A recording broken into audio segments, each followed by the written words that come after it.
They said the land was cursed. The red soil of Georgia drank too much blood, and the wind carried whispers of crimes so monstrous they were never written in books. Yet history has a way of leaving footprints, and the story of one plantation lady and the unspeakable empire she built with her own sons is one of those buried truths. To uncover it is to stare into the darkest corners of America's past, where greed, power, and bloodlines twisted into something far more sinister than chains and cotton. The year was 1850. Georgia stood as one of the beating hearts of the South, a place where slavery wasn't merely an institution, but the very foundation of wealth and social order. Cotton was king and plantations were kingdoms. Behind the white-pillared mansions and sprawling acres of crops, there existed another economy, one even more grotesque, whispered only in the shadows, the breeding of human beings. But before we continue with this disturbing story, make sure you hit that like button, subscribe to the channel, and share this with someone who loves hidden stories. It helps bring more of these untold truths to light.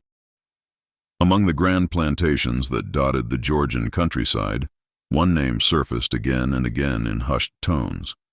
Not in newspapers, not in court documents, but in rumors passed between travelers and in the testimonies of those who survived bondage. They called her the Lady of Shadows, a woman of striking presence and ruthless ambition. Her true name has been buried by time, perhaps deliberately, but her story lingers in fragments. A story of a mother who turned her own flesh and blood into tools of commerce, forcing her sons into acts so vile they scarred generations. This was not the slavery most textbooks describe. This was not only the lash of the overseer or the endless picking of cotton under the blazing sun. This was something far more intimate and far more horrifying, the calculated breeding of enslaved women, not for family, not for survival, but for profit. And at the center of it all, one plantation matriarch who wielded control over her household with iron authority. Imagine the plantation as it stood in 1850, a sprawling estate tucked between thick pines and red clay roads, its mansion looming with Greek columns and wide verandas. On the surface, it was no different from hundreds of others across the South. Yet behind the facade of Southern gentility, behind the lace curtains and polished silverware, another reality thrived. Enslaved men, women, and children crowded into wooden cabins, their lives reduced to ledger entries. Their names stripped, their bodies controlled, their futures dictated by those who saw them not as human beings, but as stock. But on this plantation, it was different. The lady of the house had grown desperate. Cotton profits, though still rich, were no longer enough. Her husband, a man of decayed wealth and sickly constitution, had faded from power. The responsibility to maintain the estate's grandeur and to ensure its future had fallen squarely on her. And she understood something brutal. Slaves were not just laborers. They were capital. They could be bred, like cattle, to multiply wealth. This was not unheard of in the South. In fact, after the international slave trade was officially banned in 1808, the domestic breeding of enslaved people became widespread. Planters turned to natural increase, forcing enslaved women into reproductive servitude. Children born into slavery meant new laborers, new property, new value. By 1850, Virginia and Maryland had become the breeding grounds for the Deep South, exporting human beings like livestock. But this woman took the practice further. She did not rely on outside traders. She turned inward, toward her own family.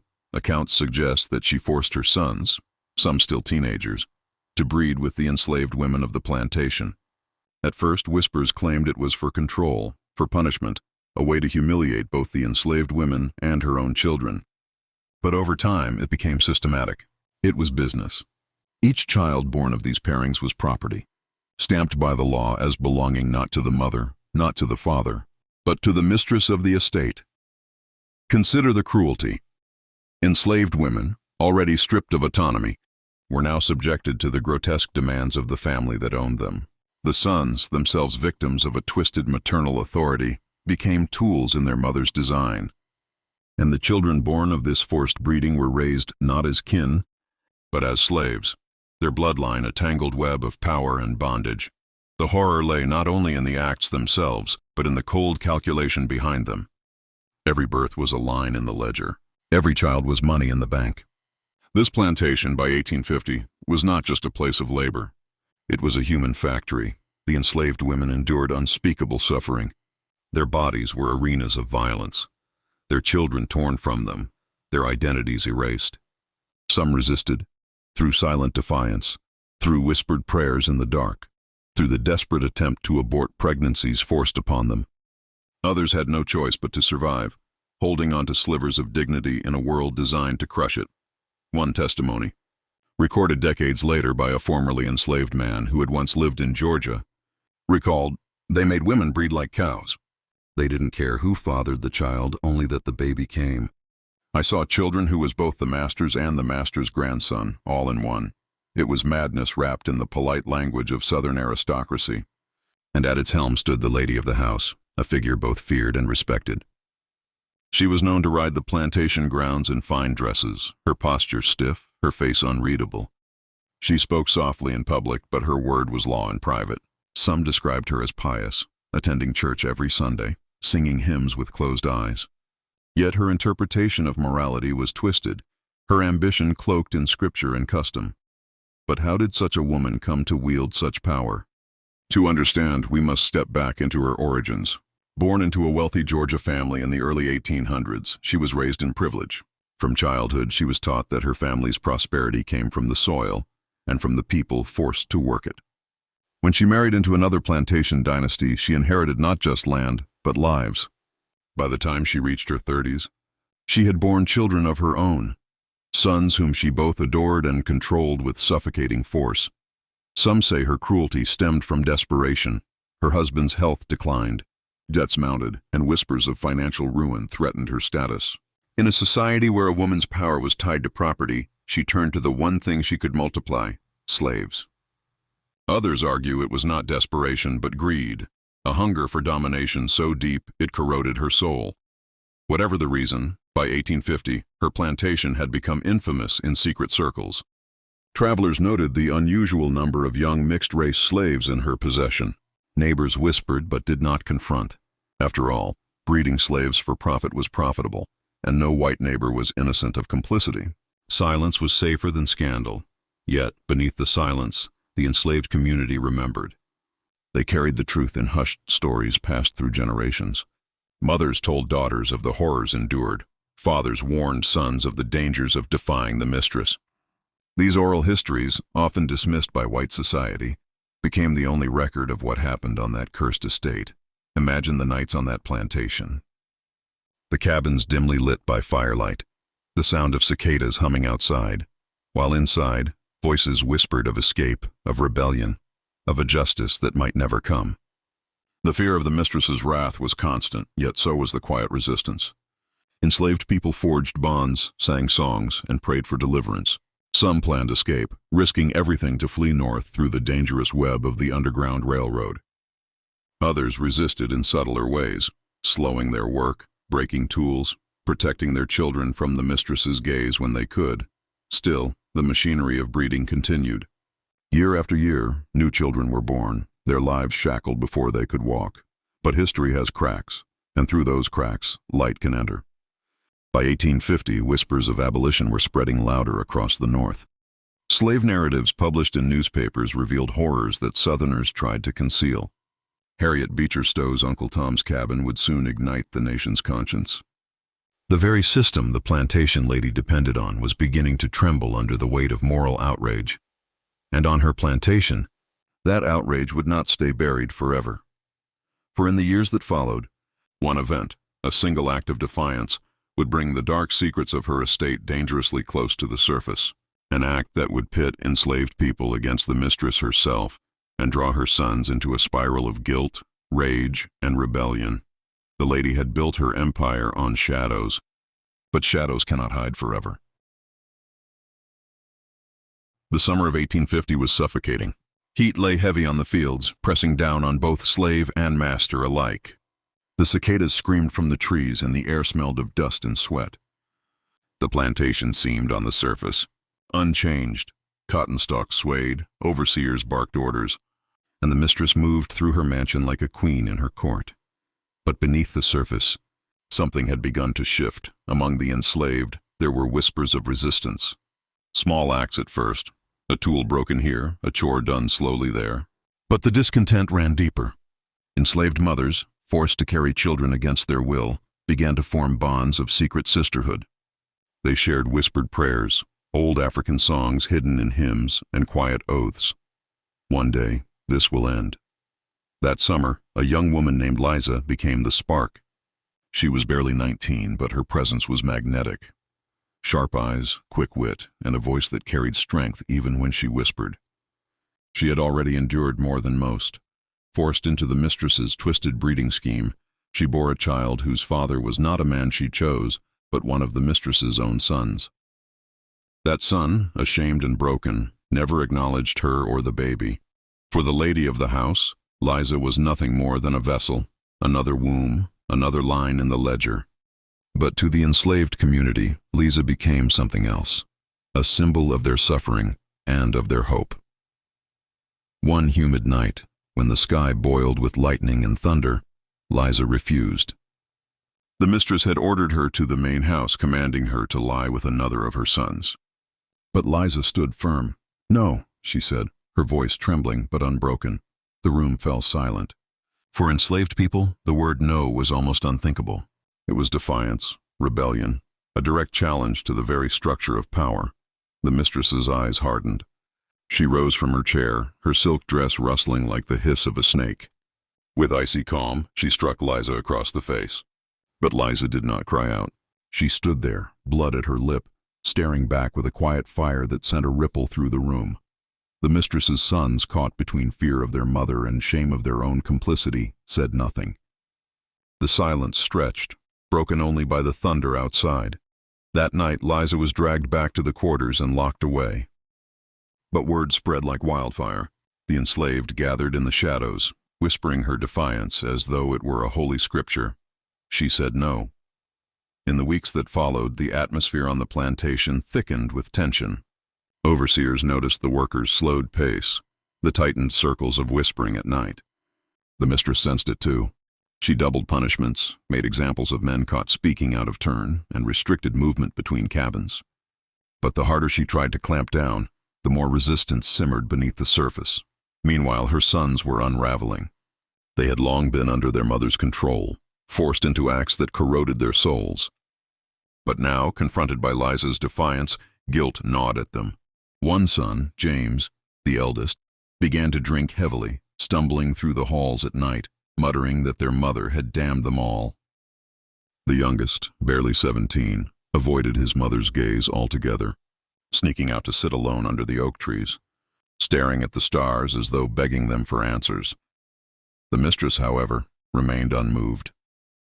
To her, the enslaved were tools, and her sons were extensions of her will. She believed fear would restore order, as it always had, but she underestimated the strength of those she oppressed. Late in August, the storm came. It began with a scream, piercing, raw, and echoing across the fields. The enslaved rushed from their cabins, the overseers from their posts, and even the mistress from her bedchamber. The scream came from the birthing room. Liza was in labor, but this was no ordinary birth. For hours her cries filled the night, mingling with the crack of thunder outside. Women gathered around her, shielding her from the overseer's eyes, singing softly to steady her. The mistress arrived, demanding control, but the midwives refused to move aside. For the first time in years, her authority faltered. When the child was finally born, the air seemed to stop. A boy. His skin carried the unmistakable hue of his father's bloodline, the son of the mistress's own son. The truth could not be hidden. The mistress's face turned pale as she gazed upon the infant. In him lay proof of everything she had tried to keep shrouded in whispers. Proof of her family's corruption, her twisted scheme. Proof that her legacy was built not only on slavery, but on incest and monstrosity. For a moment, silence reigned. Then, from the back of the room, a voice rose.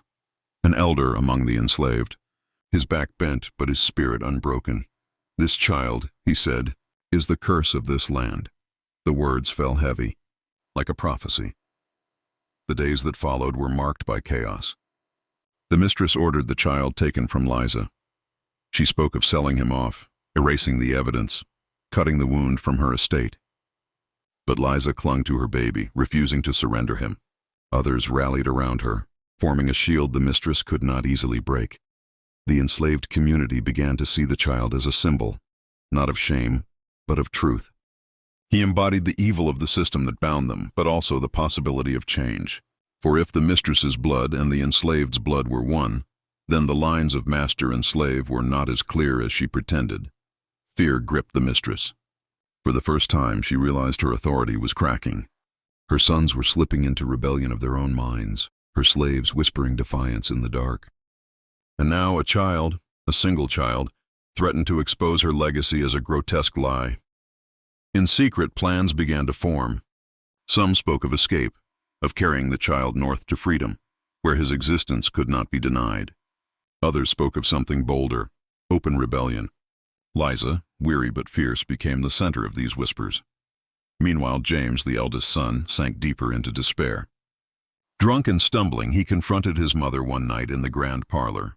The firelight cast shadows on the walls as he spat accusations. "You've damned us all. You've turned us into monsters, and for what? Coins in a ledger? Children with no names?"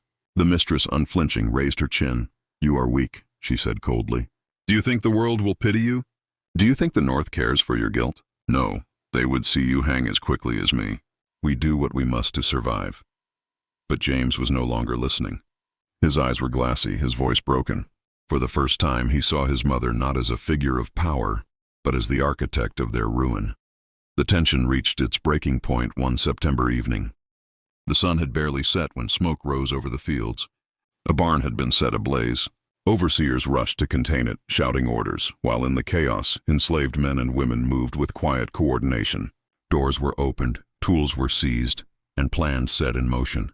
The mistress stood on the mansion steps, watching the fire lick the sky. For the first time, fear flickered across her face. She sensed it. The rebellion was no longer whispers. It was here. The barn burned hot and fast. Sparks leapt into the humid air, crackling like gunfire, while enslaved men and women moved in shadows.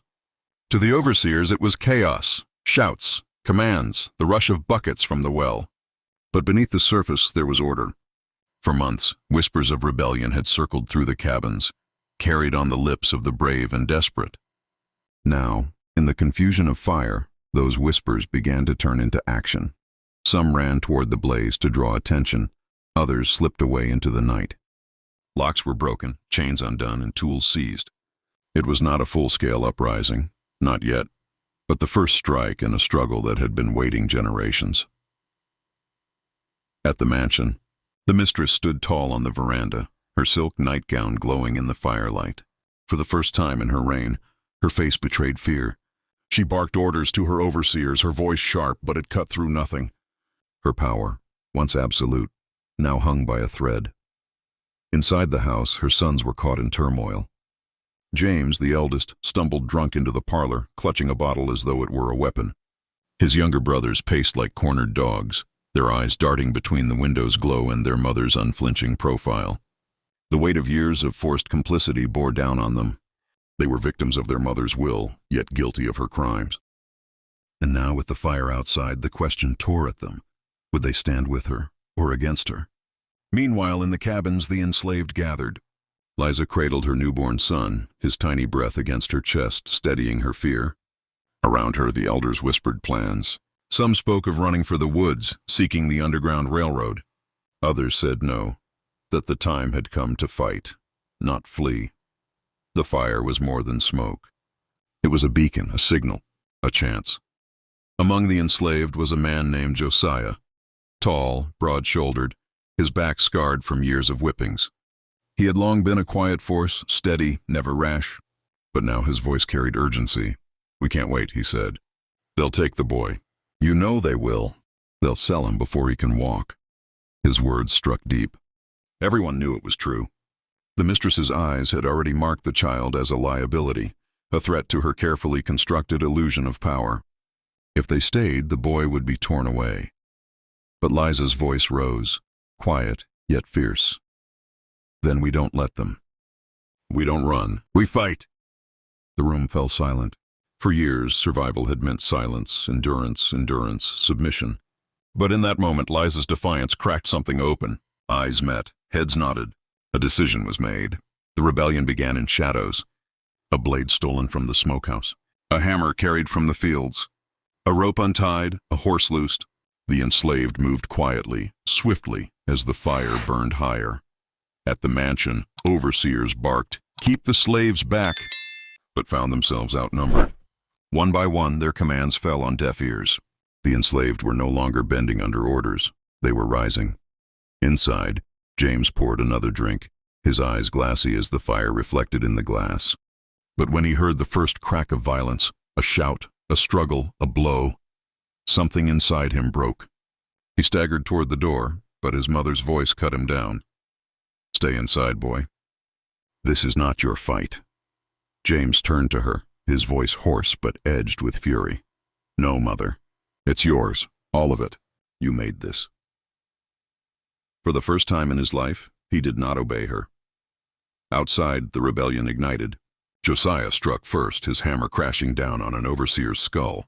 The man fell, his cries drowned in the roar of flames. Others surged forward, fists, tools, anything they could wield. Years of pain poured into that moment. Screams split the night as the balance of power tilted. The mistress stepped onto the veranda, her face pale but resolute. She clutched a pistol, a symbol of her authority, and aimed it into the chaos. Her voice rang out, sharp, cutting through the night. "Stop this madness. You are mine!" But her words, once law, now meant nothing. From the crowd, Liza stepped forward, the infant cradled in one arm, a knife clutched in her hand. Her eyes locked with the mistress's, the fire painting her face in fierce light. "You own nothing," she said. The mistress's hand trembled on the pistol. For the first time, the woman who had ruled with fear felt powerless. Inside the house, the younger son, barely 17, pressed himself against the wall, his breath shallow. He heard the voices outside, the screams, the clash, and for the first time he saw his mother's empire for what it was, a house built not of wood and stone, but of chains and lies. His hands shook as he lifted the Bible from the mantel, flipping its pages without seeing. He whispered a prayer, not for his mother, but for the enslaved. James, meanwhile, stepped onto the porch beside his mother.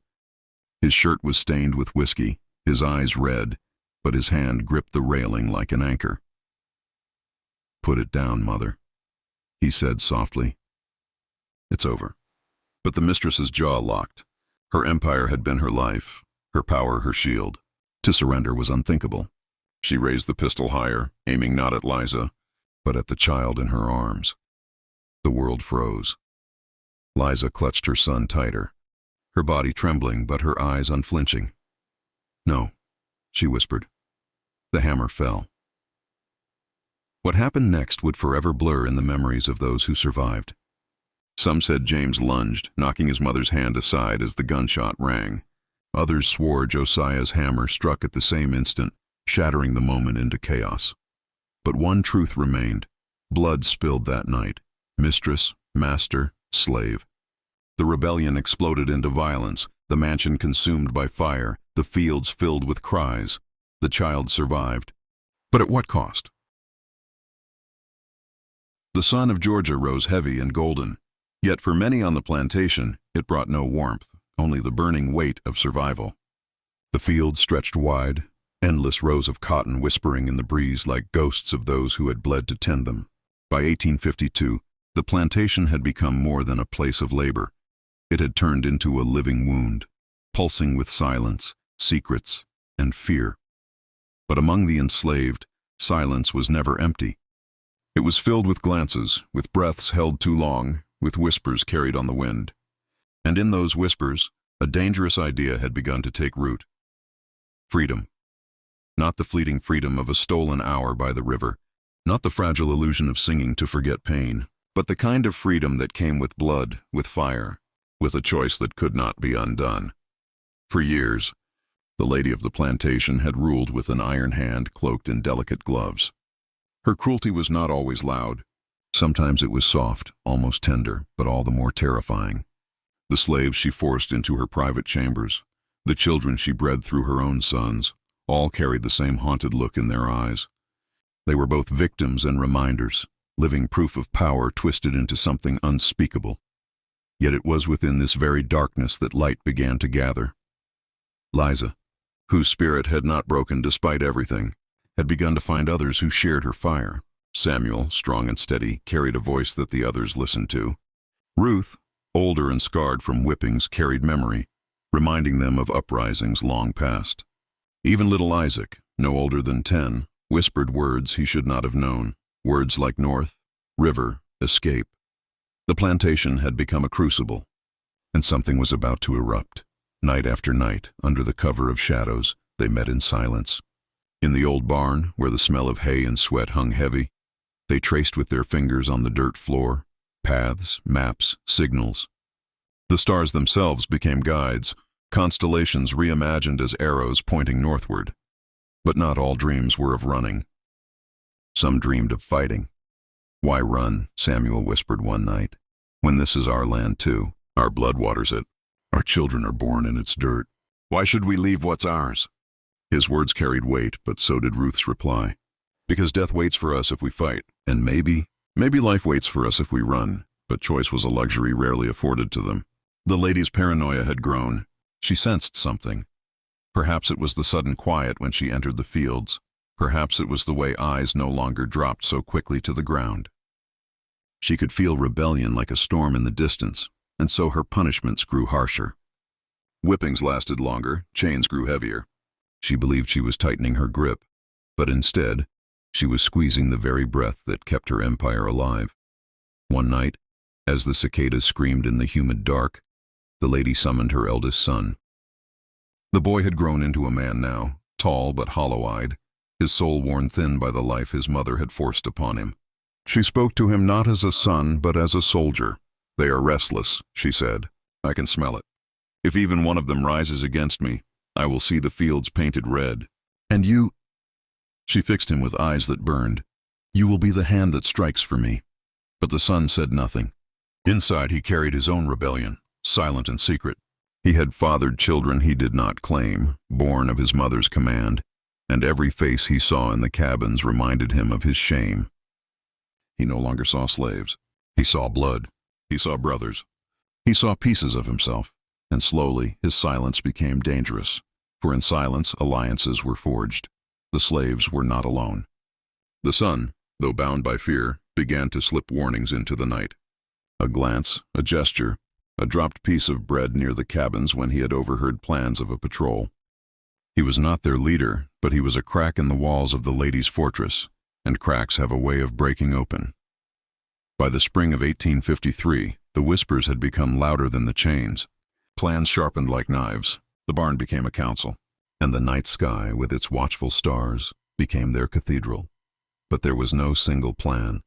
To run or to fight, to flee north or to strike south, to live as fugitives or to die as rebels. And then came the night that forced their choice. It was Ruth who saw it first. The lady had ordered the selling of children. Not one or two, but a group. She had decided to separate them from their mothers, to send them further south, deeper into the maw of slavery where escape was nearly impossible. The mothers wept, begged, screamed. But the lady's face remained cold, as if sorrow was a language she had forgotten. That was the moment the choice was made. They would not run. Not yet. First, they would fight. The plan was not perfect, but it was desperate, and desperation often moves faster than fear. Samuel would lead, Liza would guide, Ruth would carry the fire, and the son, broken, silent, ashamed, would betray his mother. The night of the auction came. Lanterns lit the path to the great house, where buyers from nearby counties gathered in drunken laughter. The air smelled of smoke and sweat and the bitter tang of whiskey. The lady stood tall in her silks. Her children lined beside her like trophies, but in the shadows, in the barns, in the fields. The true children of the plantation were waiting, waiting for a signal, waiting for freedom to be born in blood. And when the moment came, it came like thunder. The son, standing beside his mother, dropped the torch he carried, not onto the ground, but into the silk drapes of the auction tent. Flames leapt instantly, devouring fabric, roaring upward. Screams tore through the night. And from the barns, from the cabins, from the dark earth itself, the enslaved rose. Samuel with his iron hook, Liza with her sharpened blade, Ruth with fire in her hands. Children ran, mothers fought, men bellowed war cries long forbidden. The plantation, for one night, was no longer a prison. It was a battlefield. The lady screamed, her voice carrying above the chaos, shrill and commanding, but for the first time, her voice did not silence them. It was drowned by the roar of fire, by the cries of rebellion, by the sound of chains breaking against stone. It was the night everything changed, but whether it would be the night of freedom or the night of massacre was still uncertain, because rebellion carries a price. And on that night, every soul on the plantation was about to learn how much blood freedom truly costs. The sky above Georgia burned with more than stars that night. Smoke billowed into the heavens, carrying with it the cries of men, women, and children who refused to bow any longer. The plantation, once silent except for the rhythm of whips and the hum of cicadas, now echoed with the clash of rebellion. It had begun with a single flame, the torch dropped by the lady's eldest son. For years he had lived in her shadow, forced to enact her will, shackled by a guilt too heavy for any man to carry. But in that moment, he became something else, the betrayer of his own blood, and perhaps the savior of others. The silk drapes of the auction tent curled into fire like paper in the wind. Men shouted, scrambling to save their ledgers, their whiskey, their lives. The lady's voice cut through the chaos, sharp and commanding. "Seize them! Seize them all!" But her words found no ground. Her guards, drunk and startled, faltered under the sudden surge of bodies that rose from the shadows. Enslaved men who had once bent to their knees now swung axes, tools, and broken chains as weapons. Women, mothers who had known nothing but the theft of their children, fought with a fury that made even armed men retreat. Samuel struck first, his iron hook crashing against a guard's skull. The sound was sickening, but it was the sound of years of silence breaking. Liza moved like lightning, her blade flashing in the torchlight as she cut down a man who had tried to seize her arm. Ruth, gray-haired and scarred, lifted a burning branch and hurled it into the cotton bales stacked near the auction yard. The fire spread like vengeance itself. For a moment, just a moment, it seemed possible. Possible that the enslaved could overtake their captors, that the lady's empire of cruelty could crumble in one night. But rebellion is never clean. It is chaos, blood, and choices made in desperation. The buyers, rich planters from surrounding counties, were not men to crumble easily. They were armed, and when their shock faded, rage took its place. Muskets were drawn. Shots rang out, cracking through the smoke-filled air. One bullet struck Isaac, the young boy who had whispered dreams of the North. He collapsed, his small hands clawing at the dirt, his voice stilled forever. His mother's scream cut through the night, a sound so raw that even the fire seemed to pause. She lunged at the shooter, claws and teeth in fury. And though she fell in the struggle, she did not fall alone. The lady stood in the center of it all, her gown illuminated by the fire, her face twisted with something beyond rage. It was not fear. No, she had never known fear. It was hatred, cold and precise, directed not only at those who fought her but at her own blood, the son who had betrayed her. "You," she hissed, her eyes locking onto him through the smoke. "You dare turn against me? You are nothing without me. I made you. I gave you breath, and I can take it away." The son said nothing. His silence was his rebellion. But in his eyes, she saw something that unsettled her more than weapons or flames. She saw pity. The battle raged. The auction yard became a slaughterhouse. Fire consumed the drapes, then the walls, then the very fields of cotton that had been watered with sweat for generations. The air was thick with ash, screams, and gunpowder. Samuel fought like a man possessed. Each swing of his hook was a sentence of justice written in blood. But he knew, even as he struck, that victory was slipping. Too many armed men, too few rebels. The fire spread fast, but faster still was the tightening circle of muskets around them. Liza dragged children toward the shadows, toward the woods beyond the fields. "Run!" she shouted, her voice raw. "Run north, run anywhere, just run." Some obeyed, some did not. Many never had the chance. The lady, refusing to yield even as the chaos engulfed her empire, seized a pistol from one of her men. Her hand was steady. Her eyes, cold as steel, found Samuel. She raised the weapon, ready to strike down the man who had dared to challenge her dominion. But the shot never came. Her son, moving faster than he had ever moved in his life, grabbed her wrist. The pistol discharged, the bullet flying wide into the smoke. The force of the struggle drove them both to the ground, mother and son locked in a battle more intimate and more terrible than any around them. "Let me go," she screamed, her nails digging into his flesh. "You are mine. You will always be mine." But for the first time in his life, he said words he had never dared to say. No. It was quiet, a whisper, but it was louder than the fire, louder than the gunshots, louder than the screams. The lady's face twisted, a mask of disbelief, of fury, of something breaking deep within her. And in that instant of shock, he wrenched the pistol from her hand and hurled it into the flames. All around them, the rebellion faltered. The bodies of the enslaved and the masters lay together in the dirt, indistinguishable in death. The fire climbed higher, threatening to consume not only the plantation, but everyone within it. Ruth, bleeding but unbowed, staggered toward Samuel. "We cannot win this," she rasped. "But we can still run." Samuel looked around. The dead, the dying, the children already gone into the woods. He knew she was right. He turned to Liza. Her face was streaked with soot and blood, her eyes wild with grief and fury. Yet in her arms she still carried life. A newborn child, barely days old, the product of violence, but still, somehow, hope. "Take them," Samuel said, his voice breaking. "Take whoever you can and go." Liza hesitated. She looked at Samuel as though she could anchor him to her will, but he shook his head. "I will not run."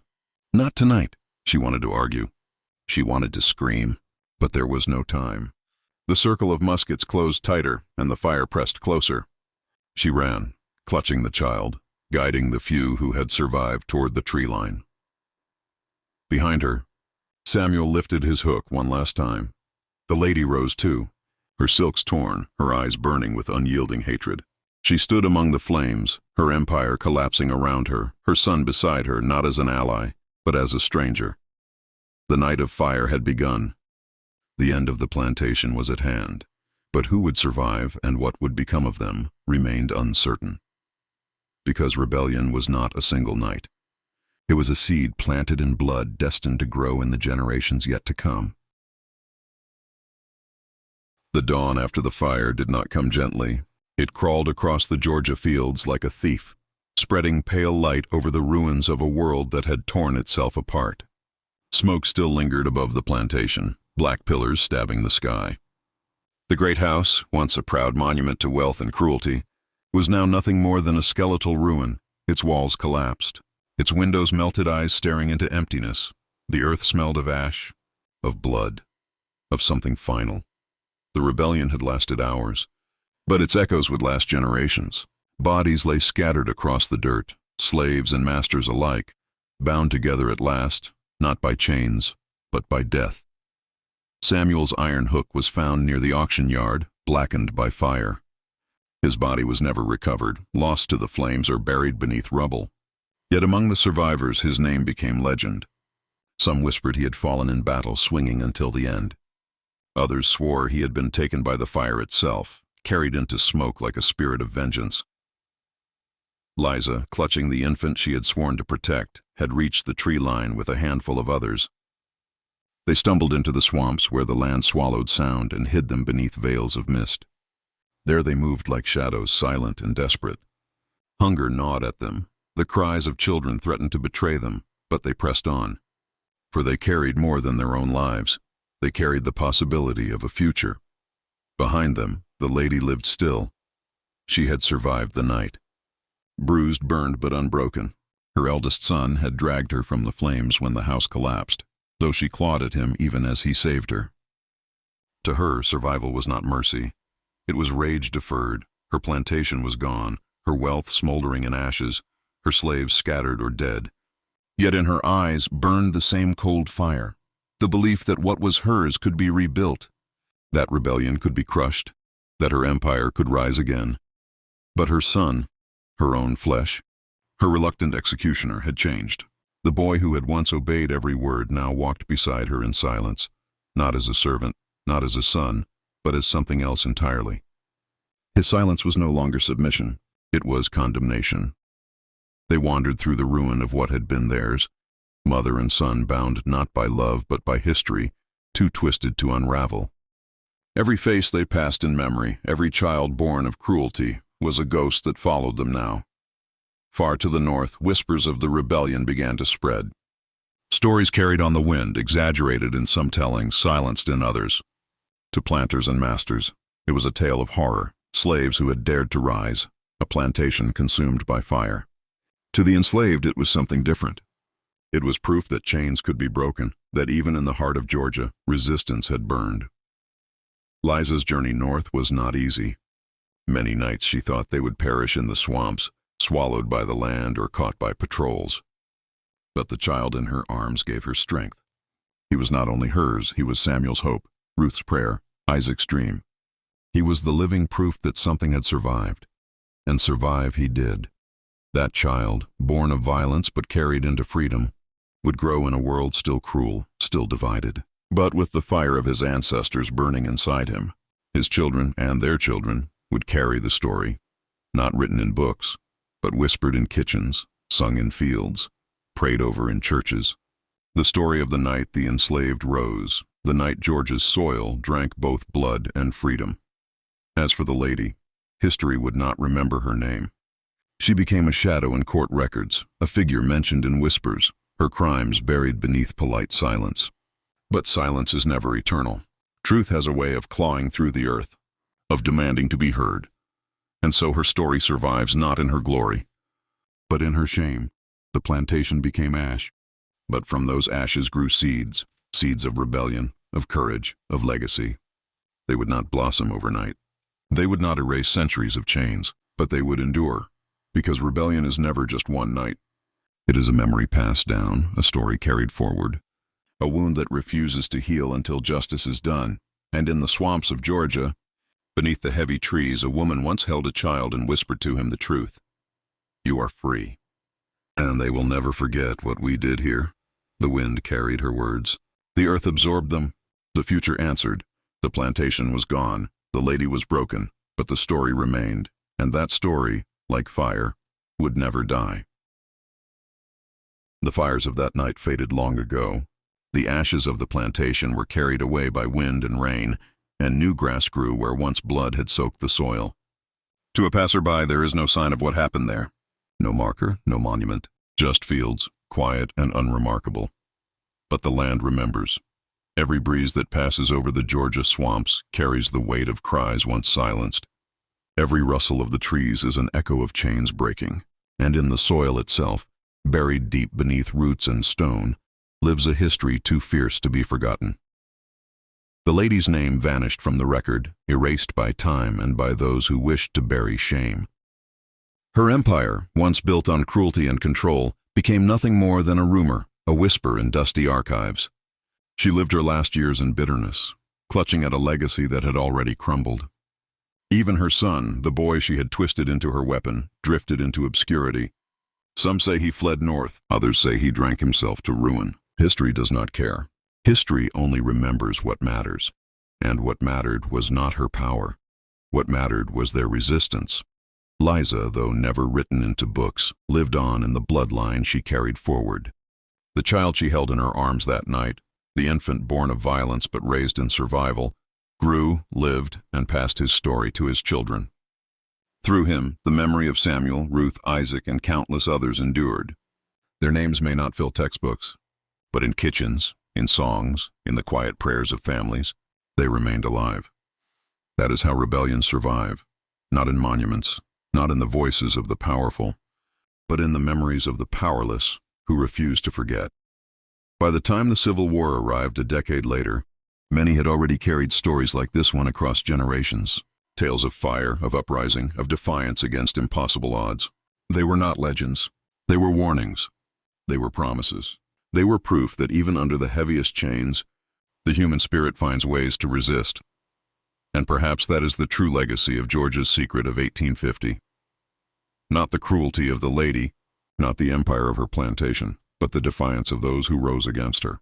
Men and women who knew they might not live to see freedom, yet still lit a flame in the darkness, because freedom is not always won in one battle. Sometimes it is carried like an ember, passed from one hand to the next, from one generation to another, until the fire finally catches. That ember began on nights like this one. Nights of terror, nights of courage, nights when ordinary people, stripped of everything, still found the strength to say no more. Today, the land is silent. But if you stand there long enough, if you listen, truly listen, you might hear them. The rustle of the cane, the creak of phantom chains, the faint voices carried on the wind. Not ghosts of sorrow, ghosts of resistance. They are still here, and they are still watching. The lady is gone. The plantation is dust. But the story remains, and that story, once whispered in fear, is now spoken in truth. A truth that cannot be buried, a truth that belongs not to the oppressors, but to the oppressed. The truth of a night in Georgia in the year 1850, when the enslaved rose against the woman who believed she owned them. And though history tried to forget, the earth never will. The end.